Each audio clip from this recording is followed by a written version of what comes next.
ang kamatayon dili gayud malikayan. Igsoon, dili ka makalikay sa kamatayon. Bisa pag-unsa ang imong himuon, dili ka makalikay sa kamatayon. Ang hospital, ang doktor, ang tambal, pwede siya na makaprulong sa imuhang kinabuhi pero dili makapugong aron dili ka mamatay. Tungod kay walay bisan kinsa kanato ang makapugong sa kamatayon gawas lang sa Ginoo.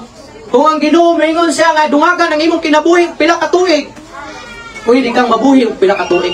Pero kung moabot ang kamatayon, manuktok na diha kanimo moingon nga karon ang kataman ug wala na pwede makakansil niya na dili ka makabalibad sa kamatayon, musubot ka o sa dili. Dili ka pwede moingon sa kamatayon nga Mr. Kamatayon pwede pa nga suduay na lang kay para mapahimuslan nako ang akong mga kabtangan.